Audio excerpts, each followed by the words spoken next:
Sir Neb, bumabati po ako ng isang magandang araw sa inyo at sa lahat ng mga subscribers na makakarinig ng kwento ko. Sakaling ito ay inyong ma-narrate. Tawagin niyo po akong Leroy. Ako ay isang manggagamot na gumagamit ng makakanang karunungang lihim o sa madaling salita ay mga anghel.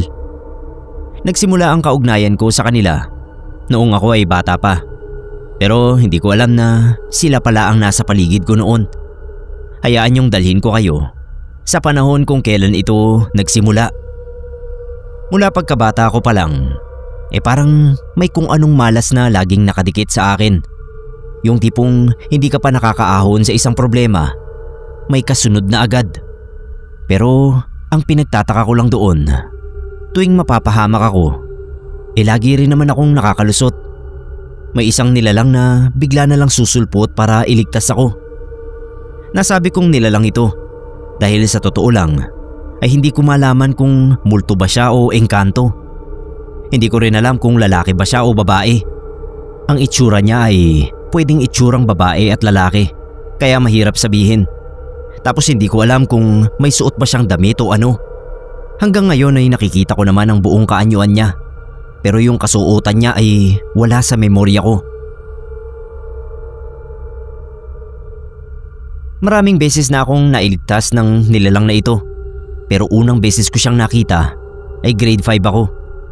Pauwi ako noon mula sa eskwelahan at dahil hapon na, dumaan ako sa shortcut sa gilid ng ilog. Maliit na eskinita lang yun, pero sapat para magkasalubong ang dalawang tao. Habang naglalakad, may lalaking biglang humablot sa akin sa gilid at tinutukan ako ng patalim sa liig. Wala na akong nagawa kundi manginig. Pero bago pa siya makagawa ng masama, naramdaman kong unti-unting lumuluwag ang pagkakahawak niya sa akin at may humila sa akin mula sa tagiliran. Parang hangin lang na biglang sumulpot.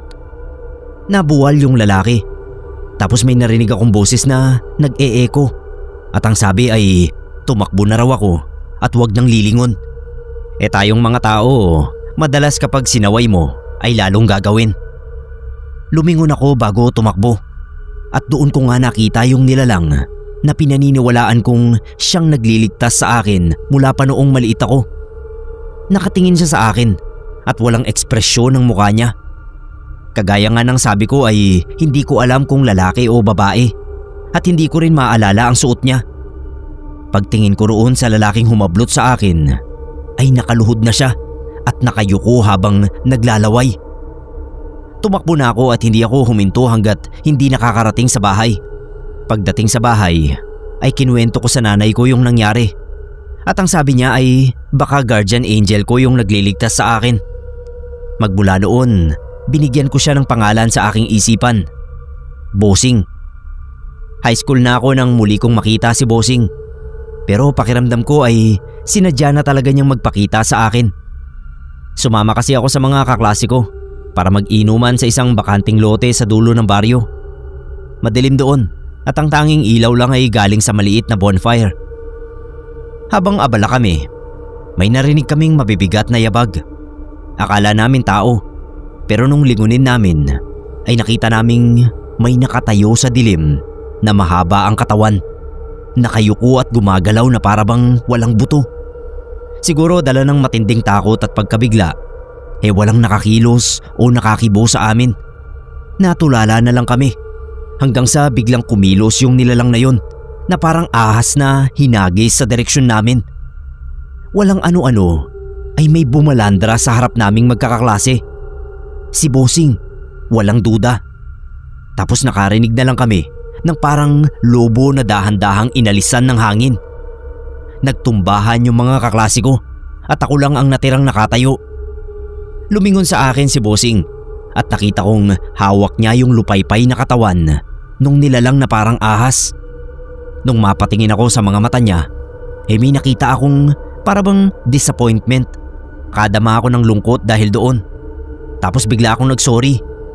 Hindi gumagalaw yung bibig niya, pero may naririnig akong boses sa isipan ko. Wag daw ako sa kanya magsorry, kundi sa mga magulang ko at sa ama. Tapos bigla siyang naglaho.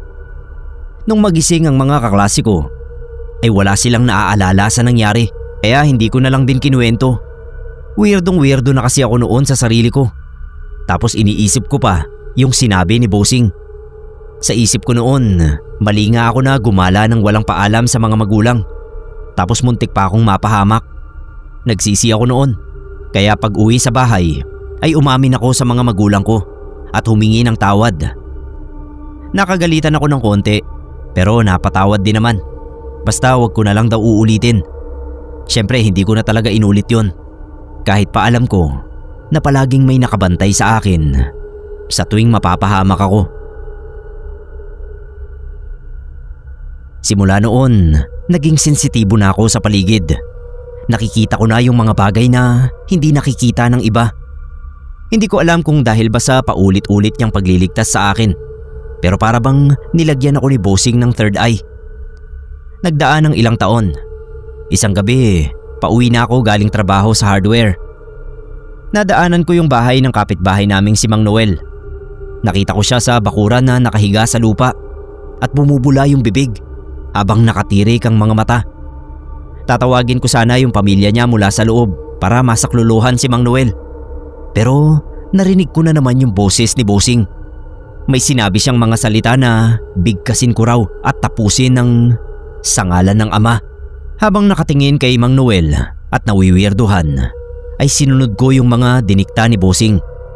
Pagkatapos kong bigkasin ang mga sinabi niya, ay may nakita akong abuhing usok na lumabas mula sa bibig ni Mang Noel.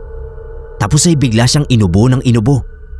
Doon ko tinawag si Mang Noel at pagtingin niya sa akin ay takang-taka siya kung ano yung nangyari. Nung mga sandaling yun ay nagkaroon na ako ng ideya na baka sinaniba ng masamang espiritu si Mang Noel at tinulungan ako ni Bossing na i-cast out yun. Nung sabihin ko kila nanay at tatay ang nangyari, ay nasabi ni tatay na baka kaya raw may nagliligtas sa akin ay dahil may napakahalagang misyon ako sa buhay. Natakot ako nun dahil sa dami na nga ng mga misteryosong pangyayari sa buhay ko ay hindi nga malayo na may misyon nga ako. Natatakot ako na baka napakabigat noon at hindi ko magampanan ng maayos kung sakali. At parang naramdaman ni Bossing ang pag-aalala ko, kaya nagpakita siya sa akin sa panaginip. Doon ay malinaw kong narinig ang boses niya at hindi yung parang echo lang na sumasama sa hangin. Ang sabi niya ay napag-utusan lang siya ng mas nakakataas sa kanya at sa lahat para bantayan ako at alagaan habang hindi pa ako handa sa mga bagay na nakatakda kong gawin. Darating daw ang araw na ako naman ang gagawa ng mga ginawa niya para sa akin. Doon na natapos ang panaginip ko kay Bossing. Hindi nawala sa isipan ko yung mga sinabi niya at talagang naging palaisipan yon sa akin hanggang sa dumating na yung araw na sinasabi niya. Ilang buwan makaraan ng panaginip na yon ay pauwi ako mula sa birthday ng isang katrabaho. Nakainom ako pero nasa tamang wisyo pa naman. Lalakad ako ng dahan-dahan dahil madilim na at malamlam lang yung ilaw ng poste. Nung may nasalubong akong bata na tumatakbo, hinahabol siya ng aso at syempre pa ay takot na takot. Nilampasan lang ako ng bata pero yung aso ay huminto pagkakita sa akin at doon ko napansin na hindi siya normal. Pula yung mga mata, mabula yung bibig at yung anino niya ay hindi hugis aso kundi hugis tao. Nangilabot ako dahil naglabas na ng pangil yung aso at parang ako na ang bagong target. Napaatras ako at nanalangin na dumating si Bossing. Kaso heto at lumalaki na unti-unti yung aso. Tapos wala pang Bossing na dumarating. Tatakbo na lang sana ako pero bigla kong naalala yung mga salitang pinabigkas ni Bossing para kay Mang Noel. Naisip ko na baka umubra uli yun kaya inulit ko at ayun nga, umatras yung aso. Parang natakot. Paglingon ko sa likuran ko ay nakita kong nakatayo pa rin pala yung bata sa di kalayuan. Parang nanonood lang. Tapos ay tsaka siya tuluyan ng tumakbo palayo. Doon ko naalala ang sinabi ni Bossing. Ako naman daw ang gagawa ng ginagawa niya sa akin. Ibig sabihin ay ako naman ang magiging tagapagligtas ng napapahamak. Magmula noon ay Naging mas madalas ang pagpapakita ni Bossing sa akin. Kahit hindi ako nangangailangan ng tulong, ay lumalabas na siya. Nagpakilala siya sa akin bilang aking gabay. Sinabi niya sa akin ang kanyang pangalan, pero nakasanayan ko na siyang tawaging Bossing. Siya yung nag-akay sa akin para makilala ang iba pang gaya ko, at sila naman ang nagturo sa akin gumamit ng kakayahan. Hindi madali ang daang binigay sa akin ni Bossing. Tinutulungan niya ako na magpagaling ng mga karamdamang espiritual. At sa ngayon nga, ay medyo nakikilala na ako bilang manggagamot. Nakakatakot, oo. Kasi bagamat inihanda na ako ni Bossing para sa mga ganitong bagay, ay may mga nakakaharap din talaga ako na mas malakas at nanlalaban. Pero sa kabila noon, ay nalalagpasan ko pa rin naman ang mga ito. Dahil alam ko na bukod kay Bossing, ay may mas malakas pang boss na siyang gumagabay sa akin at sa ating lahat.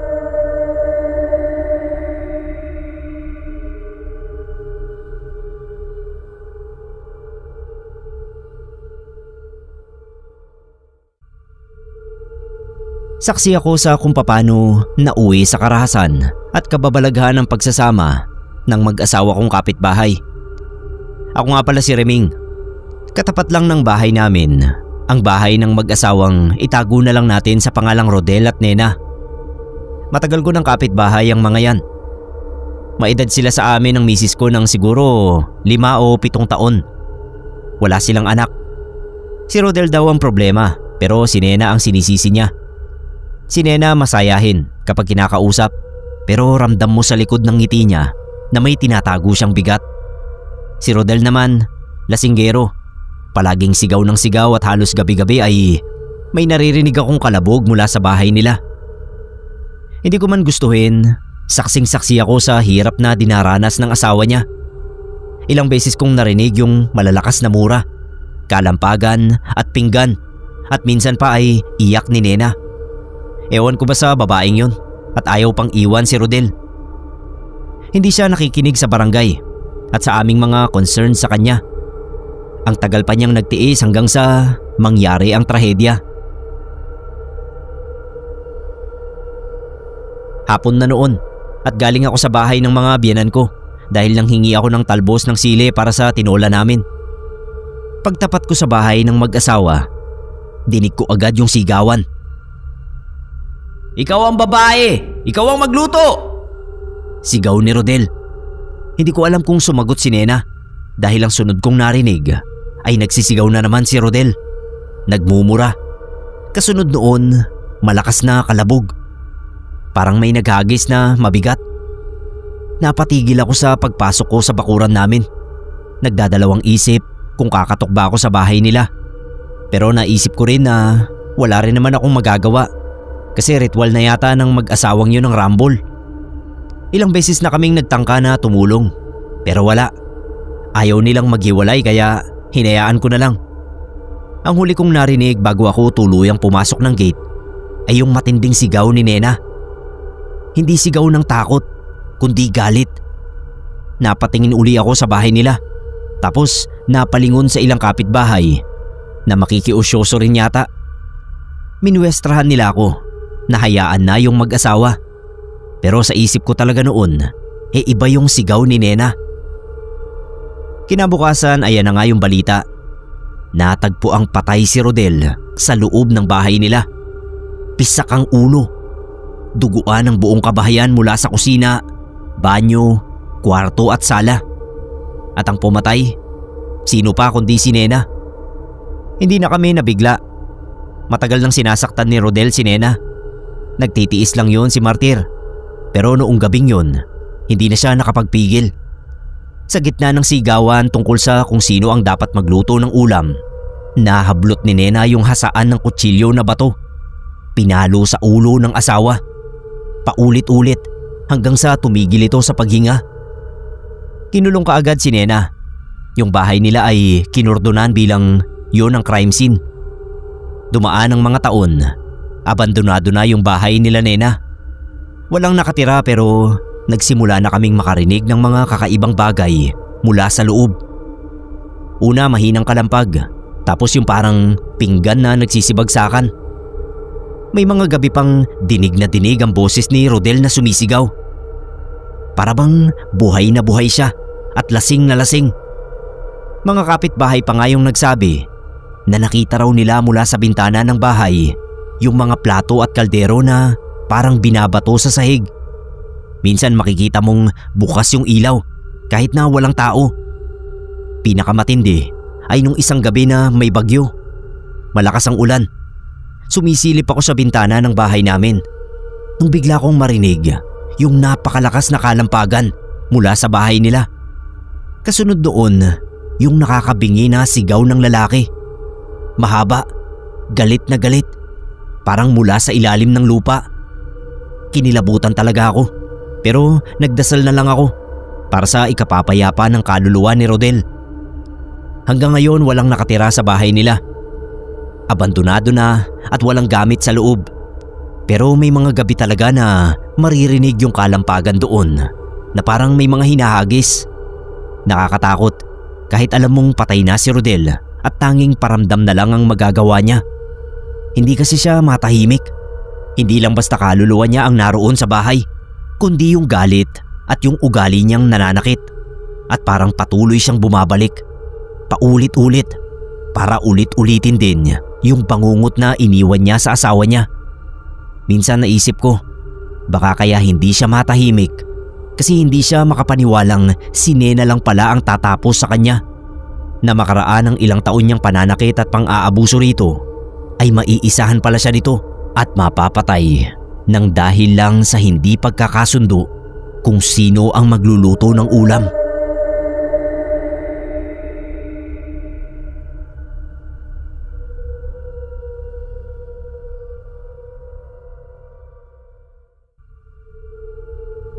Kwento ko lang po yung tungkol sa babaero kong boss noon. Nakarma kasi yon ng malala dahil sa pagiging malikot sa mga babae, lalo na sa mga OJT. Tawagin na lang natin siyang Sir Leo. Aminado naman ako na talagang gwapo siya. Kung sa pamantayan din lang naming mga lalaki. Matikas, laging nakapustura at may kakaibang kumpiyansa sa katawan. Kasi siguro nga alam niyang pogi siya. Marami siyang pera dahil sabihin na nating isa siya sa big bosses ng kumpanya na yon. Dahil doon ay marami rin siyang babae. Halos lahat ng bagong empleyada pinupunteriya niya. Sa una biro lang, pero habang tumatagal nagiging garapalan na. Ganun na siya noon pa man. May open secret nga sa floor namin na kapag may naging babae siya na OJT, nire-require muna niyang magpa-check up bago umalis. Tapos kapag buntis, ipapalaglag ang bata. Ganun siya katindi. Hanggang sa nagkaroon kami ng bagong hire. Tahimik na babae na graduate sa isang university sa Quezon Province.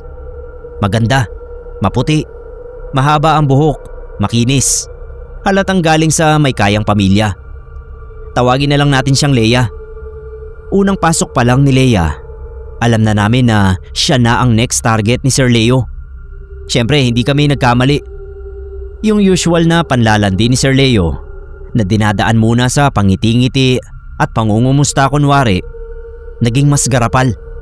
Pinupuntahan niya si Leia sa cubicle ilang minuto bago mag-lunch at pinipilit ito na sabayan siya. Literal na pinipilit dahil hinihila niya talaga. Minsan nakikialam na yung ibang katrabaho namin para mapigilan si Sir. Pero siguro para wala na lang gulo ay nagpapaubaya na si Leia. Hanggang sa isang araw ay may nakakwentuhan ako. Nakaututang dila ni Leia, isa sa mga kalapit niyang cubicle. Nagkukwento raw si Leia sa kanya na naiinis na ito sa pagiging touchy ni Sir Leo. Kahit daw malinaw na niyang nasabi at naipakita rito na hindi niya ito type, ay kinukulit pa rin siya.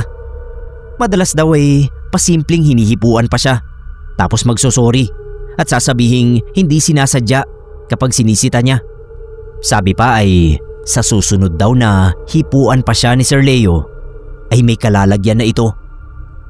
Akala namin ay magsasampa na ng reklamo si Leia, pero hindi ganoon ang nangyari.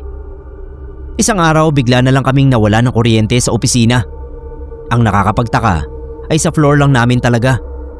yung ibang opisina na umuupa sa building ay may kuryente. Nalaman ko na lang na bago pala mawala ng kuryente ay dumating daw si Sir Leo na may dalang malaking bouquet ng red roses para kay Leia. Nung binibigay na niya kay Leia ay ayaw tanggapin. Nagalit daw si Sir Leo at hinablot ang braso ni Leia papasok sa private office nito. Doon na raw may umalingaw-ngaw na parang malakas na kuryenteng dumaloy. Tapos namatay na yung mga ilaw at computer. Kasabay ng sigaw ni Sir Leo. Pagtingin daw nila ay nakahandusay na ito sa sahig. Tapos may paso sa umuusok na kamay. Naayos din naman ang kuryente namin. Pero yung pakikitungo ni Sir Leo kay Leia ay biglang nag-iba. Hindi na niya ito pinapansin na kinatuwa naman ni Leia. Yun nga lang ay nabaling ang atensyon niya sa ibang empleyada na ayaw rin sa kanya kasi may boyfriend na galing sa angkan ng mayamang pamilya. Ano naman ang laban ni Sir Leo roon? Pero since never say die ang motto ni Sir, talagang kinukulit pa rin niya yung babae. Natawagin naman nating Luna. Isang araw kinukulit ni Sir si Luna.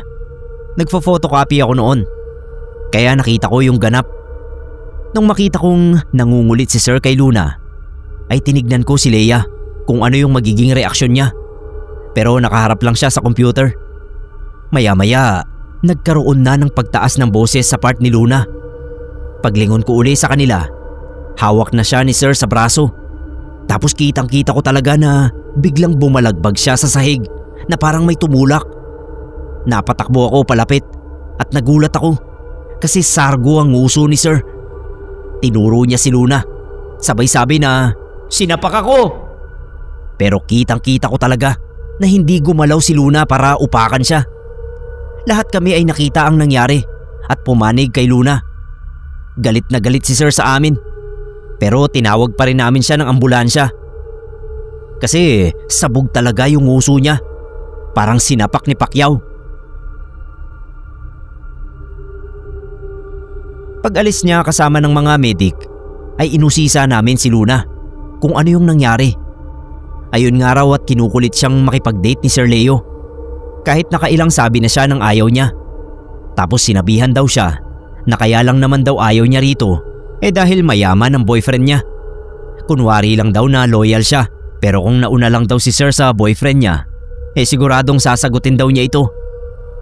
Doon siya napikon, kaya nagtaas siya ng boses at binantaan ito ng sexual harassment. Tapos parang may dumaan daw na malamig na hangin sa pagitan nila at doon na bumalandra sa sahig si Sir Leo. Naramdaman daw talaga ni Luna na may kung anong mabigat na tumira sa babaero naming boss. Biglang sumingit yung isa naming office mate at pinaalala yung insidente na binibigyan ni Sir Leo ng bulaklak si Leia. Tapos nag-brown out at lumipad din siya sa sahig at nagkaroon ng paso sa kamay. Kinilabutan ako noon. Para kasing may gumaganti kay Sir Leo kapag namemuwersa siya ng babae. Pero kasabay ng kilabot ay natawa rin ako. Tapos napasabi ng buti nga. Nagkatawanan na lang kami bago nagsibalikan sa trabaho. Ilang araw na nag-leave si Sir dahil nagpapagaling ng sabog niyang nguso. Pero nung pumasok na uli siya ay balik sa pamemerwisyo na naman ng mga babae. That time, may isa kaming katrabaho na gipit yata, kaya kumapit na sa kanya. Wala kaming pakialam, as long as silang dalawa lang yung naglolokohan. Pero isang gabi, pauwi ako at pasakay na sa motor ko, ay nakita ko si Sir Leo na tumatakbo sa kung saang part ng parking lot. Yung takbo niya para siyang pagod, nalasing na nanghihina. Sumandal siya sa isang kotse, sabay lingon sa likuran niya. Nung mapatingin siya sa akin, ay lumapit siya at parang bata na nagsumbong. "Pare, may sumusunod sa akin. Lalaki, ang lakas niya, hindi ko matakasan." Sabi niya. Wala akong nasabi. Nangilabot ako kasi biglang naramdaman ko na may kakaiba sa malamig na ihip ng hangin sa paligid. At mula sa gilid ng mata ko, may nakita akong hugis ng isang lalaking nakatayo katapat ni Sir. Nakita rin ni Sir Leo yung anino. Tapos tumakbo siya sa kotse niya at nagmamadali na binuksan yun. Ako naman nagmamadali na rin na i-start yung motor ko at umalis. Bago ako tuluyang lumabas ng parking lot, ay sinabi ko sa gwardiya na may tao yata na nanghaharas kay Sir Leo nandoon sa loob. Tapos pinaarangkada ko na yung motor ko. Sa isip ko noon, namamaligno na yata si Sir sa mga katarantaduhan niya sa babae. Makalipas ang ilang araw pa, tuluyan nang nagbago si Sir Leo. Naghiwalay sila ng latest conquest niya. Ginost daw niya yung babae. Ang dating tikas niya biglang nawala. Parang napabayaan ng sarili niya kasi namayat. Nangingitim yung paligid ng mga mata at halos hindi na pumapasok sa opisina. Maraming beses na raw itong dinala sa ospital pero walang makitang sakit. Hanggang isang araw, nagkwento si Luna sa akin. Aksidente lang kaming nagkita noon sa mall. Kasama niya yung mayaman niyang boyfriend. Tapos niyaya nila ako na mag-lunch muna kasi may ikukwento raw siya sa akin. Hindi naman kami ganoon ka-close ni Luna. Pero siguro dahil nagkita kami ay ako yung napagkwentuhan niya. Siguro ka ako kung ibang office mate namin ang nakita niya sa mall ay kukwentuhan niya rin. Anyway, sabi raw sa kanya ni Leia ay may engkanto itong manliligaw. Sinusundan daw noong engkanto si Leia mula pa sa probinsya hanggang doon sa opisina. Tapos nagagalit yon sa pangungulit ni Sir Leo at naiinis na rin nga si Leia. Kaya nakiusap na si Leia doon sa engkanto na palayuin sa kanya si Sir.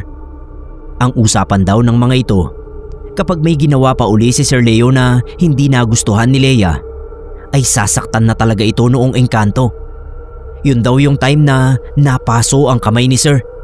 Tapos yung panununtok sa bibig ni Sir Leo ay inutos din daw ni Leia sa engkanto. G na G raw yung engkanto kay Sir dahil wala itong respeto sa boundaries ng mga babae. Kaya sinusundan-sundan na ito at ginugulo ang isipan. Doon ko naalala yung sa may parking lot kaya naikwento ko rin kay Luna. Tuloy ay napatunayan namin na totoo ang claims ni Leia dahil kaming dalawa mismo ay nakasaksi sa gawain ng mahiwaga niyang sutor. Ngayon tuwing naiisip ko si Sir Leo, natatawa ako. Hindi na siya pumasok sa opisina. Nag-resign na at bumalik na yata sa probinsya. Kung sanang marami yung engkanto na kagaya ng sutor ni Leia, baka mabawasan ang mga manyak sa mundo.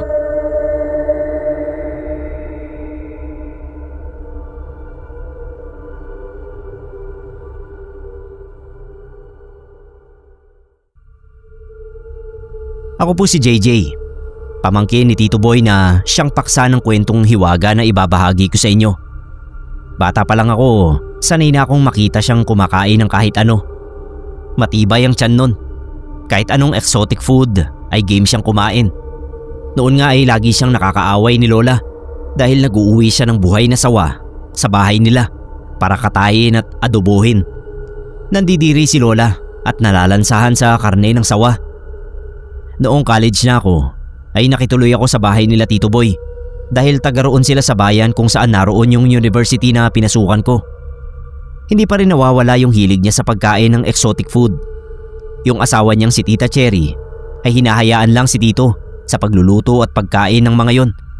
Basta doon sa dirty kitchen siya nagluluto at hindi niya gagamitin yung mga mamahaling kaserola ni Tita. Isang araw galing sa sabungan si Tito. Umuwi siya na may dalang isang supot ng suso. Yung common na maliliit na itim. Tapos patulis yung mga shell. Ni-raid daw kasi yung sabungan dahil walang permit. Kaya nagtakbuhan sila sa ilog sa likod kung saan ginaganap yung sabong. Doon daw sila nagdaan para makatakas. Pero hinabol pa rin sila ng mga pulis. Kaya naisip ni Tito na magkunwaring nangunguha ng suso sa ilog para hindi siya hulihin. Effective naman daw dahil hindi nga siya pinansin ng mga pulis nung makitang nakatayo lang siya at parang nanonood sa mga tumatakbo. Pinakita pa raw niya yung mga nadampot niyang suso kaya naniwala sa kanya na yun lang ang ginagawa niya. Pinanindigan na lang niya yung pamumulot ng suso dahil bigla siyang natakam doon. Kinagabihan nga ay ginataan ni Tito yung mga suso. Okay naman sanang ulam yon, kaya lang ay ayaw ng tita ko dahil wala naman daw suso sa ilog na yon. Mga tulya meron, pero suso wala. Baka raw nuno yun. Tinawanan lang ni Tito si tita at nagpatuloy sa pagluluto. Amoy pa lang, malinamnam na. Kumain siya ng kumain. Halos siya lang yung umubos ng lahat ng suso. Kami ng mga pinsan ko tikim-tikim lang. Makalipas ang 3 araw, napansin kong madalas umubo si Tito. Akala namin wala lang, pero habang tumatagal, parang lumalala. Hirap na hirap siyang lumunok kahit tubig. Minsan nakikita namin na may malapot na laway na halos parang uhog na. Umaagos yun mula sa bibig niya. Kapag nagsasalita siya, amoy bulok yung hininga. Parang nabubulok na kanal. Nilalagnat na rin siya at nahihilo. Ang nakakatakot, hindi na siya makakain ng normal. Kahit lugaw, nagkakandang ngiwi siya sa paglunok. Ang sabi niya, may nakabara sa lalamunan niya. Pero nung dinala siya sa health center, wala raw makita yung nurse na tumingin. Sabi lang baka sore throat, kaya binigyan siya ng pangmumog. Pero hindi pa rin gumaling. Doon na nagsimulang kumalat ang haka-haka sa kanila. Tama raw si tita na wala talagang mga suso sa ilog na pinanggalingan ng mga nakuha ni Tito. Mga tulya lang daw ang naroon. Baka raw nuno nga ang mga suso na nakuha ni Tito at pinarurusahan na siya. Natatakot nga kami kasi kaming magpipinsan ay nag-ulam din noon. Pero wala naman kaming naging problema. Tanging si Tito Boy ang hirap na hirap sa lalamunan niya. Kaya hindi rin maitanggi na baka siyensya nga ang kailangan niya. Nagpatingin sa espesyalista sa lalamunan si Tito at doon ay nalaman na may bukol siya sa leeg, sa bandang lalamunan. At noong pinasukan siya ng tubo na may kamera ay gulat na gulat daw yung doktor. May nakitang suso sa loob ng lalamunan niya. Hindi 1, 2 o 3, kundi isang kumpol na paggapang-gapang at tumutusok yung patulis na shell sa malambot na laman ng lalamunan. Kaagad na inalis ang mga yon gamit ang isang instrumento na nilusot sa bibig ni Tito. Halos 2 oras ang ginugol ng mga doktor para maalis yung maliliit na suso sa lalamunan ng tito ko. Hindi kami makapaniwala kung paano yun nangyari dahil kitang-kita naman namin na luto yung mga suso na kinain ni Tito Boy at naming magpipinsan. Pinakuluan na yon sa tubig at gata. Ang tagal na nagdaan sa apoy kaya papanong may nakapasok pang suso sa bibig niya? Tsaka hindi naman siya engot para sadyaing lunukin ng mga yon, nakasama pati yung shell. Ang tutulis nga ng mga yon.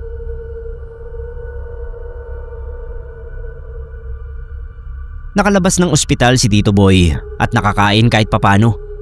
Sugat-sugat yung lalamunan niya dahil sa mga tusok ng shell, pero maayos na raw ang pakiramdam niya kumpara noong hindi pa naaalis yung mga suso. Nakakakain na siya at nawala na yung bad breath niya, pati na rin yung paglalaway niya na parang slime. Pero makaraan lang din ng ilang araw ay ito na naman si Tito Boy na dumaraing na masakit na naman yung lalamunan niya. Nakita ko siya isang gabi na nagsusuka sa lababo. Hawak yung leeg niya. Pawis na pawis. Naglalaway na naman siya ng malapot na parang transparent na slime. Nilapitan ko siya at tinanong kung ano ba yung nadarama niya. Halos pabulong lang niyang sinabi sa akin na sipatin ko raw yung bibig niya dahil parang may tumutusok na naman sa lalamunan niya at may nakakaparaw siya kapag sinusundot niya ng daliri niya. E di pinlashlightan ko nga yung lalamunan niya. Para akong mahihilo sa kaba nung may masilip akong gumagalaw sa loob ng bibig niya. Parang may makintab na laman na kumikiskis sa lalamunan niya mismo. Nung mapaubo si Tito ay umangat yung bandang lalamunan niya at nakita kong may sumilip na parang maliit na suso. Buhay, kumikilos. Hindi ako makapaniwala pero mabilis din yung nawala. Parang dumulas pabalik sa loob. Si Tito halos maiyak. Sinasabi niyang may gumagapang sa kanya. Sa takot ko ay tinawag ko si tita at sinabing mukhang bumalik na naman yung mga suso. Dinala uli namin sa ospital si Tito at kumpirmado nga na may suso na naman sa kanyang lalamunan. Muli, inalis yun at nagkaroon ng mga test si Tito para alamin kung saan nanggagaling ang mga yon. Ang hinala kasi ng mga doktor, baka nakapangitlog ang mga suso sa lalamunan niya, kaya may nagsisilabasan na naman. Nanatili sa ospital si Tito para maobserbahan siya. Samantalang yung panganay niyang anak na si Ate Chris ay kumonsulta na sa albularyo. Ang sabi raw ng albularyo ay sumpa ng may-ari ng ilog ang nangyayari kay Tito. Yung ilog na pinanggalingan daw kasi ng mga suso ay hindi natural, kundi man-made. Ang gumawa raw noon ay albularyo na napakasama ng ugali. Madamot, ganoon. Noon daw bago ito mamatay ay sumumpa na sino mang tatapak at mambababoy sa kanyang ilog ay mapaparusahan. Nagambala raw yung kaluluwa ng madamot na albularyo sa mga nagtakbuhang sabungero, pero si Tito Boy ang napagdiskitahan dahil ginawa niyang palusot sa mga pulis ang pamumulot ng suso. Ang makakagamot daw kay Tito Boy ay yung susulang uli. Hindi raw titigil sa kakapabalik-balik yung mga suso hanggat hindi siya matatawas gamit ang kaparehong mga suso. Kailangan daw na makakuha ng 7 suso sa mismong ilog para maiihaw yun at madikdik ang shell, tapos ay ihalo sa inuming tubig ni Tito. Araw-araw yon sa loob ng 7 araw. Kami ng mga pinsan kong lalaki ay nagkukumahog na makakuha ng susuroon, pero gaya nga ng sinabi ng marami ay puro tulya ang naroon at walang suso. Halos itaob namin yung ilog pero wala talaga. Si Tito Boy ay nilabas na sa ospital dahil wala namang makitang itlog ng suso sa lalamunan niya. Umiinom na lang siya ng antibiotic para malabanan kahit papano yung impeksyon. Hindi na siya lumalabas ng bahay. Ang hininga niya sobrang baho, hindi na makausap ng maayos. Paglipas ng ilang araw, hindi na siya gumagalaw. Nakahiga lang siya, nanginginig, laway lang ng laway. Napansin na lang namin na yung balat niya sa leeg may mga umuumbok na bukol. Sabi ni Tita, baka bumabalik na naman yung mga suso. Naisip namin na baka pwedeng yun na lang ang kunin para ihawin at diktikin ang shell. Pero mahigpit ang sabi ng albularyo na dapat ay galing mismo sa ilog ang gagamitin namin na shell. Wala na kaming magawa. Sina Tita at mga pinsan kong babae ay napapaiyak na lang dahil parang agaw buhay na si Tito. Hindi ko na makaya na makita siya sa kondisyon niya. Parang hindi natutugunan ng mga dasal namin para sa kanya. Ilang araw lang pagkalabas niya ng ospital ay binalik uli si Tito, pero hindi na siya umabot. Walang malinaw na paliwanag ang doktor. Ang nakalagay sa death certificate niya ay infeksyon ang cause ng kamatayan niya. Nakakalungkot. Natakam lang naman sa ginataang suso ang tiyuhin ko, pero buhay niya ang naging kapalit.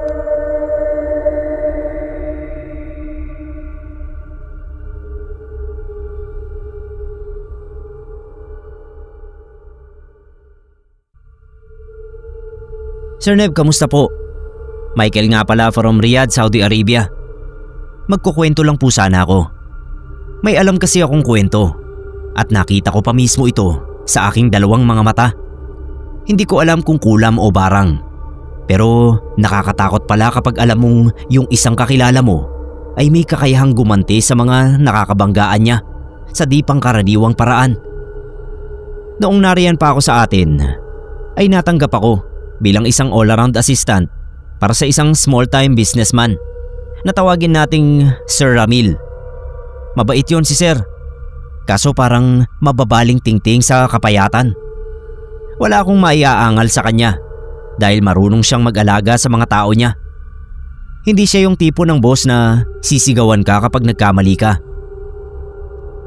Ang negosyo nga pala ni Sir Ramil ay mga herbal ointments, liniments, oils at iba pang klase ng herbal medicine.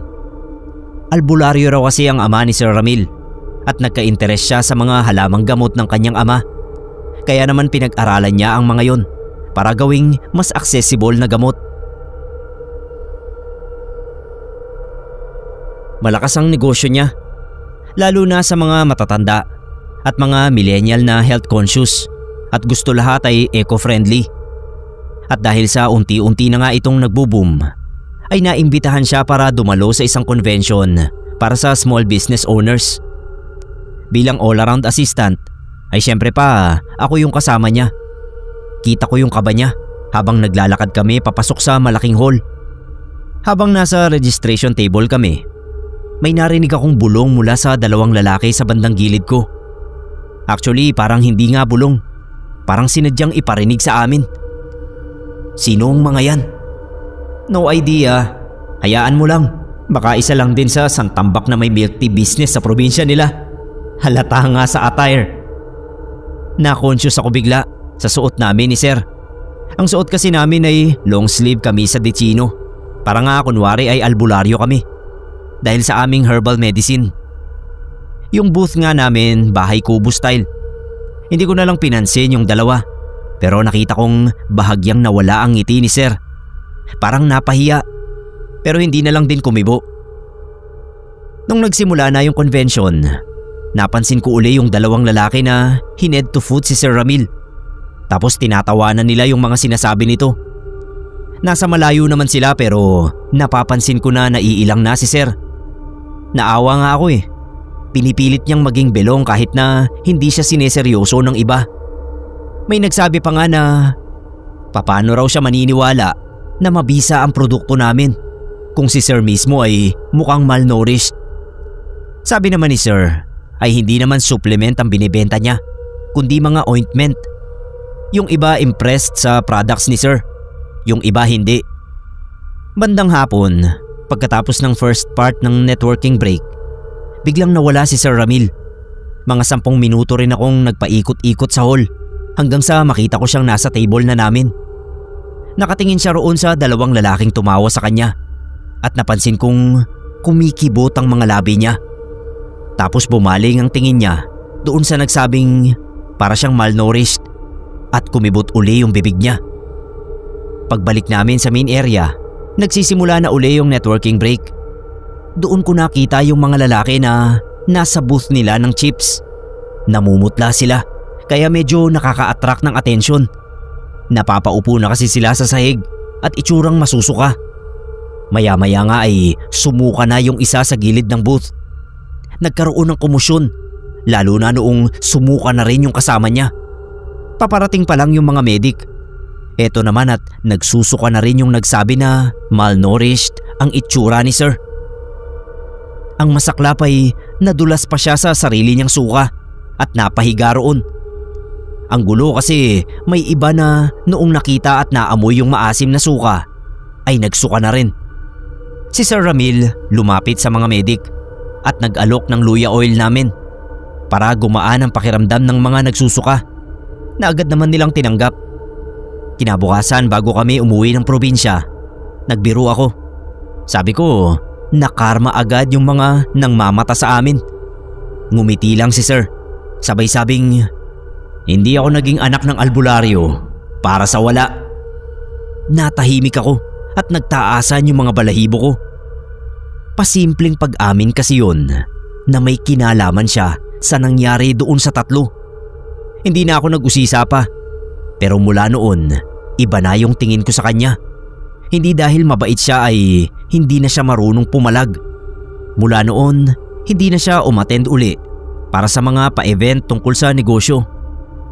Sinikap niyang palaguin ang business niya nang walang tulong mula sa iba pang business owners dahil ayaw na niyang maranasan muli na maliitin at mapilitang gumante.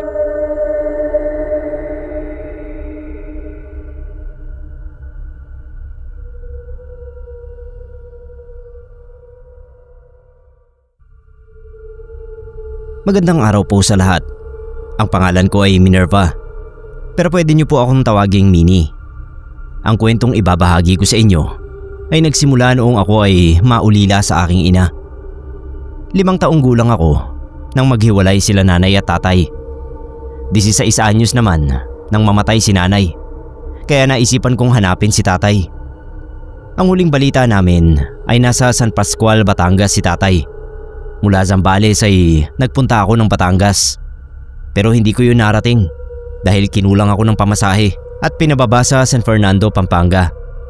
Hapon pa naman noon at talagang ako mangiyak-ngiyak na dahil ubos na yung pera ko. Ni walang natira para sa pagkain. Ginabi na ako sa kakalakad at narating ko yung isang bayan na maliwanag pa rin dahil sa mga poste at mga kabahayan na may kanya-kanya ring pailaw. Tahimik, malinis at yung mga taong nakakasalubong ko mukhang mababait. Lahat sila ay nakangiti sa akin. Hanggang isang babae ang lumapit sa akin at sinabing mukha raw akong dayo. Tinanong niya ako kung nawawala raw ba ako at ang sabi ko ay oo.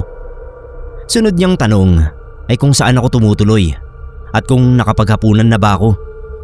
Hindi ako nakasagot pero parang nabasa niya yung iniisip ko dahil inalok niya ako na sumama sa kanya para makapaghapunan. At ako naman bilang gutom na nga siguro, pagod at hindi alam ang gagawin, ay sumama sa babaeng hindi ko alam ang pangalan at wala pang 10 minuto kong nakausap.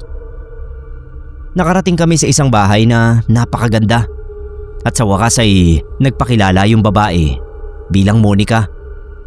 Pinakilala niya ako sa asawa niya, yung mga anak at iba pang kapamilya. Higit kumulang ay nasa 30 silang lahat at hindi sila mukhang magkakasya sa bahay nila dahil parang pang isang pamilya nga lang yun. Pero nung mga panahon na yun ay hindi ko yun naisip. Niyaya nila akong kumain kasama nila sa isang napakahabang hapagkainan. Napakaraming putahe na hindi ko mapangalanan. Pero yung ulam na nasa malapit sa akin ay tinawag nilang menudo at kinilaw na tuna. Kumulo agad yung tiyan ko, lalo na nung malanghap ko yung mabangong ulam. Kaya lang nung tignan ko yung mabuti, hindi yun ang itsura ng menudo na nakasanayan ko. Oo, may sarsa at hiwa ng karne, pero masyadong makinis yung mga piraso. Parang walang hibla. Yung kinilaw naman, parang hindi isda yung itsura.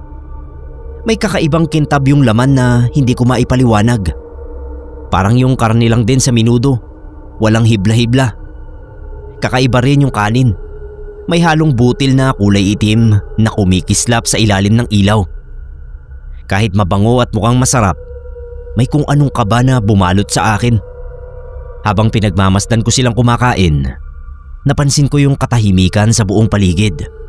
Wala kang maririnig na kalansing ng kubyertos, kahit na mukhang pilak yung mga kutsara at tinidor. Tanging tunog lang ng pagmuya nila ang naririnig ko. At kahit yun ay kakaiba, banayad at sabay-sabay na parang iisang tao lang yung kumakain. Hindi ko rin maiwasang mapansin na nakatitig sila sa akin. Hindi naman nakakatakot, pero nakakaasiwa. Para bang naghihintay sila sa bawat galaw ko. Sumandok ako ng kanin at ulam. Pagkatapos ay tinikman ko yung sarsa ng menudo. Konting-konti lang para hindi ako magbukang bastos. At nadismaya ako dahil napakatabang nun. Walang alat, walang bahid ng asim. Masarap, di ba?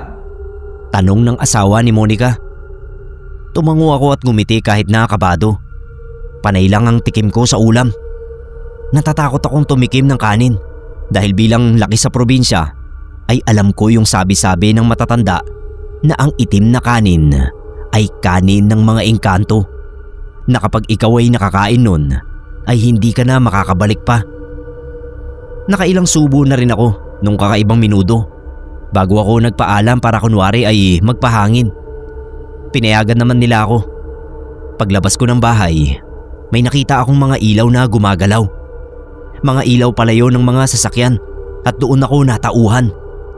Bit-bit yung maleta ko ay dali-dali akong naglakad papunta sa mga ilaw ng sasakyan. Habang papalapit ako, para bang unti-unting nagbabago yung paligid. Yung mga bahay na makintab ay nagiging simple.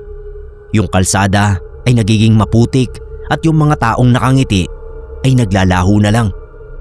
Hanggang sa isang kisap mata, nasa tabi na ako ng kalsadang pamilyar sa akin. Yung ilaw ng mga sasakyan ang nagsilbing gabay pabalik sa tunay na mundo. Naglakad pa rin ako at napaiyak na lang sa buhay na meron ako. Naging palaboy ako noon sa Pampanga hanggang sa may maawa sa akin na social worker at hinatid ako sa San Pascual para mahanap yung tatay ko. Ang kaso ay wala rin pala siya roon Kaya bumalik na lang ako ng Zambales. Nagkaroon na lang ako ng pamilya nang hindi ko natagpuan ang tatay ko. Pero hindi ko siya makakalimutan dahil sa hiwagang naranasan ko sa paghahanap ko sa kanya.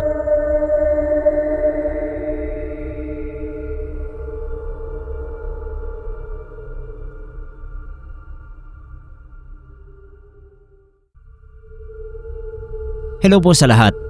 Pakitago na lang ako sa pangalang Jean. Ang ikukwento ko sa inyo ay tungkol sa journey ko ngayon sa buhay. Kasama yung boss ko na tawagin na lang nating Ma'am Ann. Hindi ko malilimutan yung araw ng interview ko sa kumpanya kung saan nagtatrabaho si Ma'am Ann bilang isang senior manager. Ako lang yung fresh grad sa lahat ng mga ini-interview nung araw na yon. Kaya sobrang kabado ako.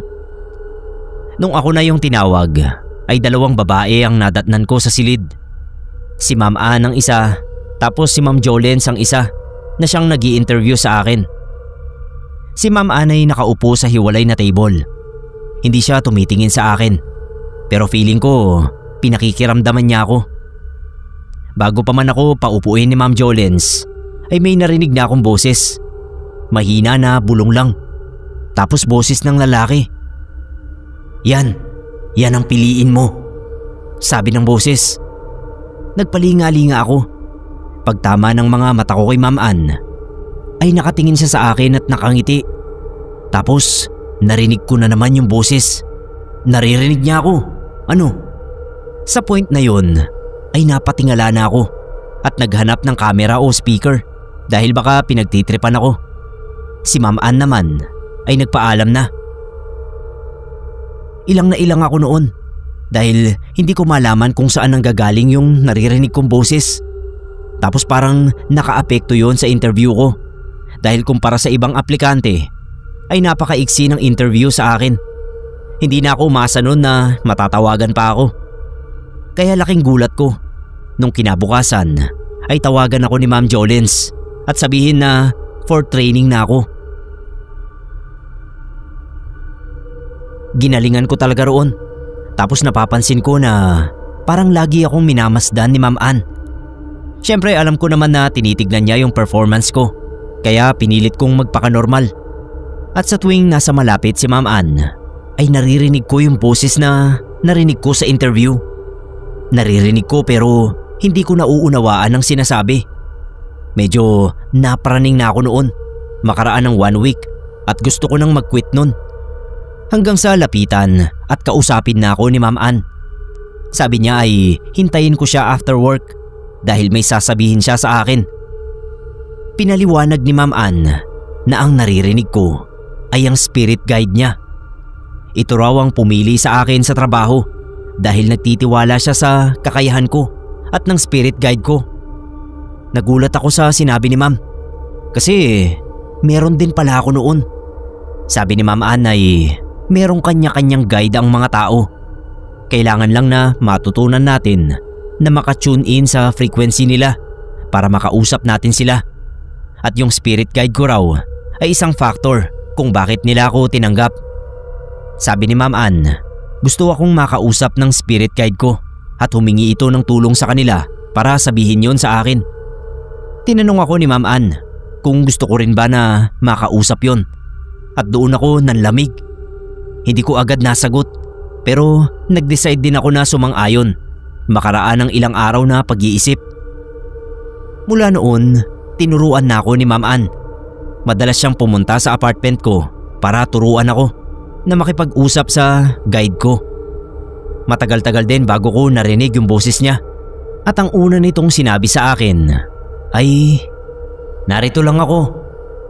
Para akong nabingi. Yung boses niya ay kakaiba sa boses ng guide ni Ma'am. Mababa lang yun at malamig.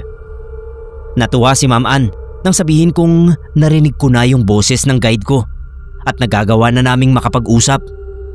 Sabi ni Ma'am ay mamumuhay pa rin ako ng normal pero meron na akong advisor at kasama habang buhay. Kaya lang kapalit ng pagkakakilala ko sa guide ko ay nagbukas din ang mundo ko sa iba pang bagay na paranormal. Una kong na-encounter na nakapanlambot ng tuhod ko ay isang aswang sa bus. Naghahanap ako ng mauupuan At nang may makita akong bakanting upuan sa tabi ng isang babae, ay narinig ko siyang nagsalita. Ang sabi ng guide ko ay huwag ako maupo roon dahil aswang ang babae. Biglang lumingon sa akin yung babae at bigla ring nagbago yung mukha niya. Umitim, humaba at pumayat. Halos maiyak ako nun. Nag-usap lang kami ng guide ko sa isipan ko buong biyahe. Marami pa akong nakitang nilalang. Multo, engkanto, maligno at kung ano-ano pa. Pero sa tulong ng guide ko at ni Ma'am Ann ay nakakaya ko naman ang bago kong buhay. Sa ngayon ay tinuturuan ako ni Ma'am ng pagbabasa ng mga baraha at pagtawag sa mga espiritu para makatulong sa akin. Sa totoo lang ay hindi ko alam kung ano yung kahihinatnan ng ginagawa ko. Pero umaasa ako na makakatulong ito sa akin.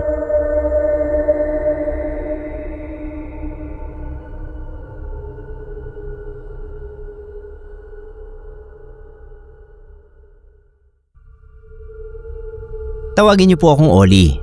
Isa akong jeepney driver na may asawa at 3 anak na binubuhay. Nakakaraos naman kami pero syempre lumalaki yung mga bata. Kaya nagtitipid din kami. Yung pagtitipid na yan ang isa sa kamuntikan ng dumisgrasya sa akin. Hating gabi na ako nakauwi. Gising pa si Mrs. dahil hinihintay niya ako para maghapunan. At dahil nagtitipid nga kami ay piritong itlog lang ang naihain niyang ulam. Tig-isa kami. Siya yung nagprito. Pagkabiyak ng isa ay napasigaw siya kaya lumapit ako. Paglingon ko sa itlog sa kawali ay nakita kong may makapal na dugo sa gitna ng pula ng itlog. Sabi ng misis ko ay nakakadiri kaya itatapon na lang daw niya. Pero pinigilan ko siya.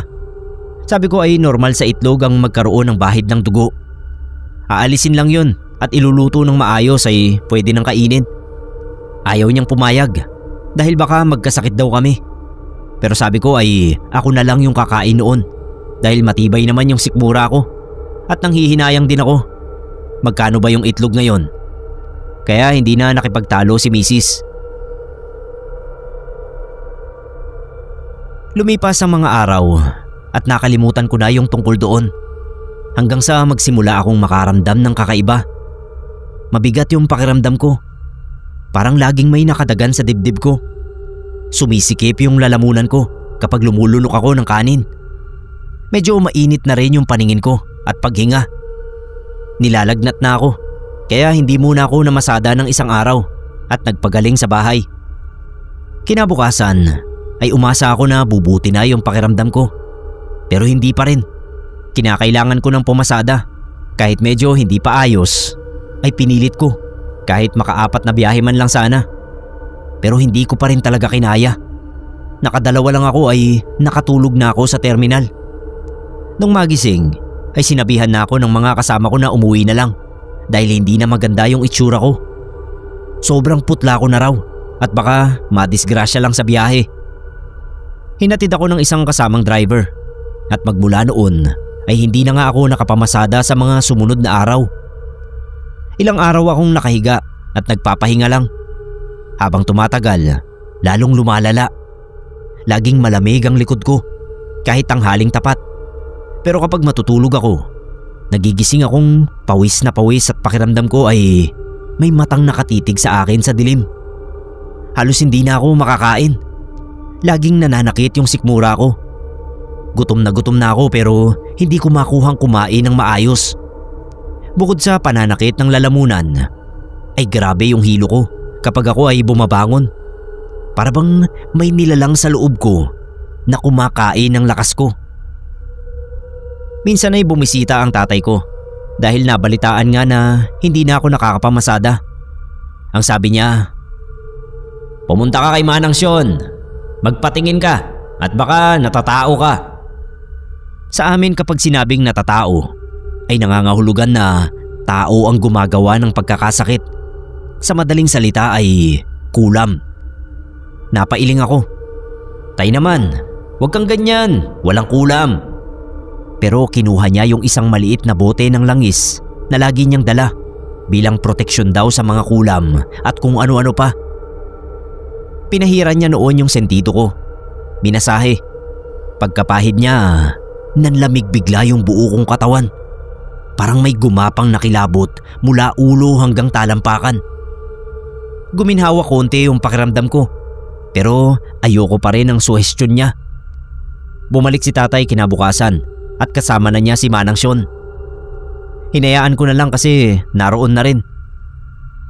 Pinasilip ako ni Manang sa mangkok ng tubig, pero habang tumatagal na nakatingin ako roon, may lumulutang na parang hibla ng buhok at dugo. Naghalo sa tubig. Kinumpirma ni Manang Sean, kinukulam nga ako. Pinakatitigan niyang mabuti yung laman ng mangkok. Pagkatapos ay sinabing pinadaan daw sa itlog ang kulam sa akin. Hindi ko maunawaan ang sinasabi niya hanggang sa sumabat si Mrs. Pinaalala niya yung piritong itlog na may bahid ng dugo na inulam ko. Nagulat pa ako dahil nawala na yon sa isip ko. Pero nang maalala ko, para akong natauhan. Pinainom ako ng binulungang katas ng ugat ng kung anong halaman.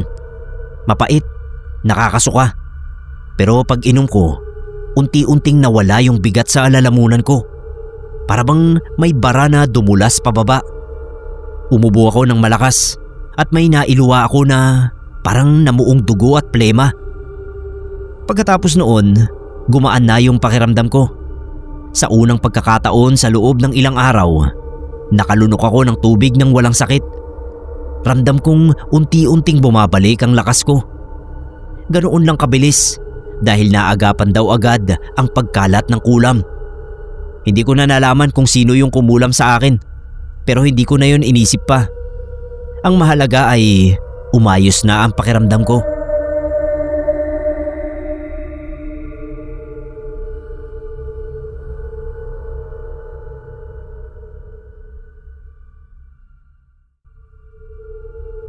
Ako po si Nestor, isang kasambahay para sa mag-asawa kong amo na tawagin na lang nating Sir Marco at Ma'am Aya. Una kong naging amo si Sir Marco bago pa man niya makilala at pakasalan si Ma'am Aya. Sa unang taon kong paninilbihan bilang katulong kay Sir Marco ay nakita ko na agad kung gaano siya kabait. Hindi siya nag-hire ng katulong para lang may mautusan. Kumuha siya ng katulong dahil abala siyang tao. At halos ay ginagawa lang tulugan ng bahay. Kailangan lang niya ng magme-maintain nito. Nagawa ko nga siyang biruin noon na asawa ang kailangan niya. Pero tinawanan niya lang ako. Sabi niya ay hindi naman siya nagmamadali. Normal na gawaing pangkatulong lang naman ang pinapagawa sa akin ni Sir. Kaya nang utusan niya akong kumuha ng karne sa isang lugar na hindi ko pa napupuntahan, hindi ako nagdalawang isip. May maghihintay sa iyo roon. Kilala ka na kasi nakikita ka noon dito sa bahay kapag bumibisita siya. Sabi niya habang iniaabot ang maliit na papel na may address. Pasado 6:00 na ako nakarating sa lugar na tinutukoy ni Sir. Sa isang lumang tindahan ako napadpad. Lumapit ako at tumutok bago sumilip sa maliit na bintana noon.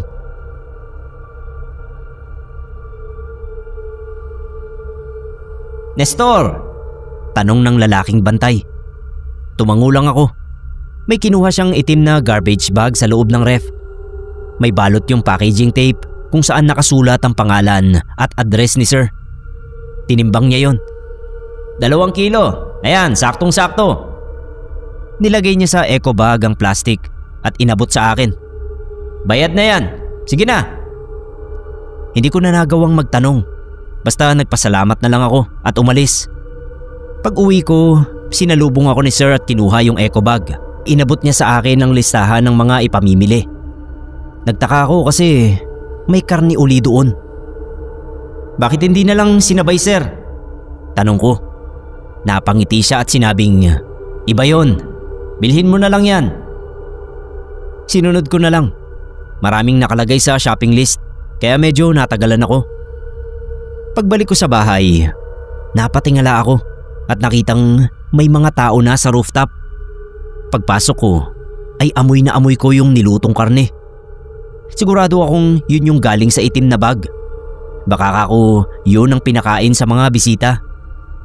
Naghintay na lang ako na tawagin ni Sir Marco hanggang sa nakatulog na ako. Kinabukasan nang magising ako, wala na yung amo ko sa bahay.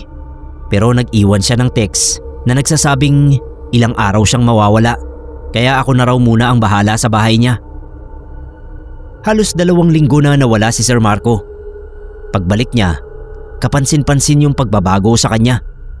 Mas fit, mas makinis at parang mas bumata. Sabi ko, ang bisa ng bakasyon niya dahil mas bumata siya. Lumipas ang ilang taon, paulit-ulit ang ganap. Isang beses sa isang taon, inuutusan niya akong kumuha ng karne sa parehong lugar. Pagkatapos noon ay may party sa rooftop. Mga bisita na hindi ko kilala at ilang araw na pagkawala. At kapag bumabalik siya, mas bata siya. Mas sariwa ang itsura. Nasanay na lang ako. Hanggang isang gabi, matapos ang 5 taon na paglilingkod, tinawag niya ako sa kusina. "Nestor," aniya, habang nakatingin sa akin. "Matagal na kitang pinagkakatiwalaan. Panahon na siguro para malaman mo ang totoo." Aniya ay nag-aaral siya ng demonology at isa sa mga ritual noon ay ang pagkain ng laman ng tao. Hindi yun ginagawa para sa kalupitan, kundi para sa kapangyarihan at kalakasan.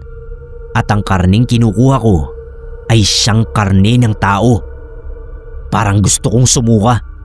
Lahat ng beses na kumakain sila sa rooftop, lahat ng bisitang hindi kilala at sa bawat pag-uwi niyang mas bata ang anyo, kumakain pala siya ng karne ng tao. Aswang ba kayo, sir?" Halos pabulong kong tanong. Natawa lang siya. "Hindi naman. Hindi ako sigurado kung saan galing yung karne. Pero wala akong sinasaktan o pinapatay. Pero kagaya ng mga aswang, pansin mo naman siguro na hindi tayo nagbabawang dito sa bahay. Nahihilo kasi ako at nanghihina sa amoy nun." Naupo ako. Natulala. Akala ko talaga allergic lang siya sa bawang. May tinatago palang dilim si sir. Pero sa kabila noon, totoo ang sinabi niya. Hindi niya ako sinaktan kailanman. Hindi niya ako nakagalitan kahit pumapalpak ako. Nagsalita uli si Sir Marco. "Nestor, sa atin lang sana ito. Kung sakali gusto mong mag-resign, mauunawaan ko." Hindi ako nag-resign. Hanggang ngayon ay nagtatrabaho pa rin ako para sa kanya. At nasanay na lang ako sa mga ganap nila. Hanggang sa nakapag-asawa na lang siya. Pareho lang sila ng paniniwala ni Ma'am Aya.